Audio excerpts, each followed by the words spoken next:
Kota baru gunungnya Bamega, Bamega, Bamanaku di Samangkara, Bamanaku di Samangkara. Batamu lawanlah Adinda, Adinda iman di dadara, Samalayang iman di dadara, Samalayang. Dalam upaya menjaga penggunaan bahasa yang sesuai dengan aturan resmi, Kantor Bahasa Provinsi Kalimantan Timur dan Otorita Ibu Kota Nusantara telah bekerja sama dalam pembentukan tim teknis pengutamaan bahasa negara di Ibu Kota Nusantara. Kegiatan ini berlangsung di ruang rapat lantai 1, tower kantor bersama Gedung Hunian Pekerja Konstruksi.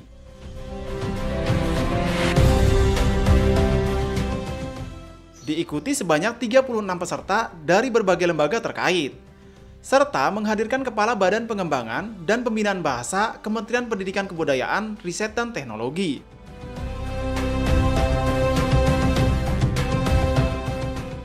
Satu, tentang semangatnya menjaga bahasa negara. Yang kedua juga bahasa yang di sini nanti akan banyak bermunculan di ruang publik, tentu harus bahasa yang informatif gitu ya.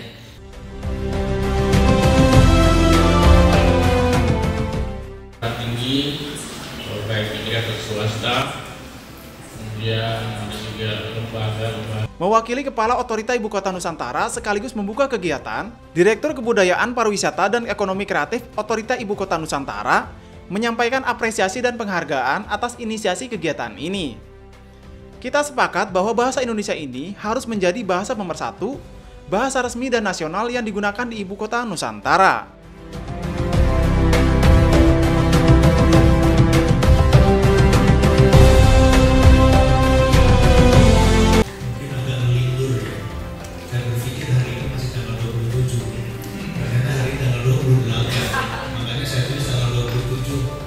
Terkait presentasi yang disampaikan oleh Kepala Badan Pengembangan dan Pembinaan Bahasa, saya ingin menekankan beberapa hal penting mengenai pengutamaan bahasa negara di IKN. Pentingnya ini tidak hanya terbatas pada lingkungan IKN, tetapi juga berlaku secara luas di ruang publik di sekitar kita. Pertama, regulasi.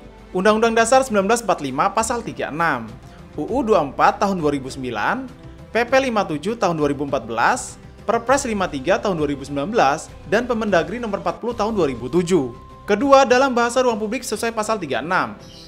Apartemen atau pemukiman, kompleks perdagangan, bangunan atau gedung, lembaga usaha, lembaga pendidikan, nama jalan, merek dagang, dan perkantoran. Ketiga, ada 3 prinsip pengutamaan bahasa negara. Menempatkan dan menuliskan bahasa negara dalam posisi yang utama. Memperhatikan kaidah bahasa yang benar, dan memilih kata atau istilah yang tepat secara bentuk dan makna. Keempat, berikut beberapa contoh praktik baik bahasa di ruang publik.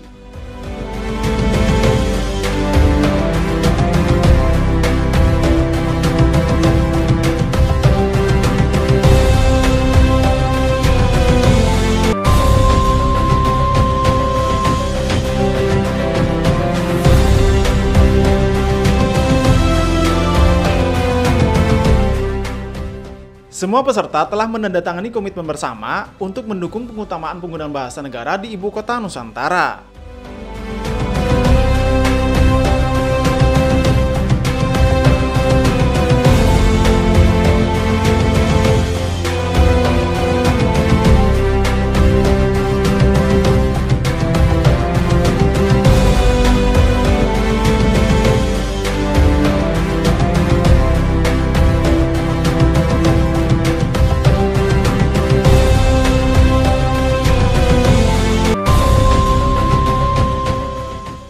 Saya juga berkesempatan untuk berdiskusi dengan Kepala Badan Pengembangan dan Pembinaan Bahasa dari Kementerian Pendidikan, Kebudayaan, Riset, dan Teknologi, serta beberapa peserta lainnya yang turut hadir. Ini adalah sebuah kegiatan yang kita sebut dengan diskusi kelompok terkumpul atau dalam bahasa Inggrisnya focus group discussion untuk menyamakan persepsi tentang pengutamaan bahasa negara di ruang publik. Kita tahu ini kan di IKN ini sedang ada penataan bukan hanya infrastruktur, tapi juga kita ingin berkontribusi bagaimana kita merawat bahasa negara di ruang-ruang publik nanti yang akan ditemukan di IKN ini. Sasarannya pertama ini dari segi audiens ya, ini adalah para pemangku kepentingan yang ada di IKN ini, kita undang ya, apakah itu masyarakat, lembaga-lembaga, dan juga para misalnya dari media gitu ya, kita undang juga. Lalu target dari DKT ini apa gitu? DKT ini adalah untuk menyamakan persepsi betapa pentingnya kita mengedepankan nasionalisme lah katakan gitu dalam berbahasa negara gitu, karena ini amanat dari Undang-Undang Dasar di pasal 36 dan juga amanat dari Undang-Undang 24 tahun 2009 tentang bahasa negara. Ya, karena di Indonesia ini regulasi tentang Undang-Undang Bahasa Negara itu sudah ada ya, Undang-Undang Nomor 24 tahun 2009, kemudian ada turunannya Perpres Nomor 63 tahun 2019 bahwa bahasa negara itu harus diutamakan di ruang-ruang publik di Indonesia. Nah, ini IKN kan sedang dalam proses pembangunan, jadi kami mengawali ya, jangan sampai papan informasi, papan nama, papan petunjuk di sini itu menyalahi undang-undang yang tadi saya sebut. Gitu. Jadi dari awal kita kawal agar penggunaan bahasa di sini sesuai dengan regulasi yang ada. Gitu. Ya, yang pertama kami dari Ombudsman mengapresiasi kegiatan ini terkait dengan pengutamaan bahasa negara ya di IKN. Apalagi kita merujuk dasar-dasar peraturan seperti undang-undang itu, Undang-Undang 24 tahun 2009 maupun sampai pada peraturan turunannya. Bahasa negara ini merupakan sesuatu yang diamankan oleh peraturan perundang-undangan kita. Nah, kalau berkaitan dengan Ombudsman sendiri, kami sangat mengharapkan pengutamaan ini berada di ruang publik. Karena apa? Karena layanan publik dan ruang publik itu merupakan barometer atau menunjukkan kesiapan kita terhadap IKN ini sendiri. Oleh karena itu, pengutamaan bahasa negara ini sangat penting, terutama dari perspektif kami itu di ruang-ruang publik, layanan publik itu harus diutamakan. Terima kasih teman-teman, saya Indra Listio dari Himpunan Penerjemah Indonesia. Sangat mendukung dengan kegiatan ini hari ini terkait dengan penggunaan bahasa Indonesia yang digunakan di ruang publik di IKN. Tentunya saya sebagai warga negara Indonesia dan juga mewakili Himpunan Penerjemah Indonesia sangat mendukung penggunaan bahasa Indonesia di ruang publik. Kemudian juga dalam kedudukannya IKN sebagai kota internasional, tentunya istilah-istilah itu dapat didukung dengan istilah-istilah dari bahasa internasional seperti bahasa Inggris atau bahasa internasional lainnya. Itu kami dibina untuk mengutamakan bahasa Indonesia di kawasan publik. Jadi baik dari bahasa dalam cetakan buku-buku kami, kemudian dari penggunaan bahasa presentasi, kemudian juga beberapa hal-hal yang berkaitan dengan bahasa, yaitu kayak papan interpretasi dan segala macam. Jadi kita ada punya namanya Trigatra Bahasa, yaitu utamakan bahasa Indonesia, kuasai bahasa asing, artinya kita tidak alergi dengan bahasa asing. Dan sebagai orang yang kita ini terdiri dari berbagai ratusan suku, kita juga wajib melestarikan bahasa Indonesia.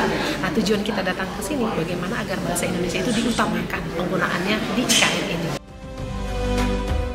Salah satu momen menarik adalah penandatanganan kerjasama Kantor Bahasa Provinsi Kalimantan Timur yang diwakili Kepala Kantor Bahasa Provinsi Kalimantan Timur, Halimi Hadibrata, dengan beberapa lembaga seperti Universitas Islam Negeri Sultan Haji Muhammad Idris Samarinda, Universitas Kutai Kartanegara, Universitas Mulia Balikpapan, Universitas Balikpapan, dan Kebun Raya Balikpapan.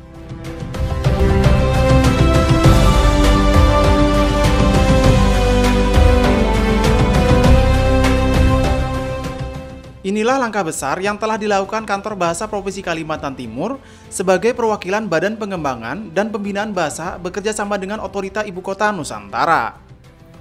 Semoga bahasa Indonesia sebagai bahasa negara dapat diutamakan penggunaannya pada ruang publik di IKN, seperti penamaan gedung, taman, dan lainnya. IKN sebagai ibu kota negara dengan mengutamakan bahasa negara akan membuat kita semakin bangga sebagai warga negara Indonesia. Terima kasih telah hadir dalam momen bersejarah ini. Mari kita terus bergerak maju, menjaga kekayaan bahasa sebagai bagian tak terpisahkan dari identitas kita sebagai bangsa. Sampai jumpa.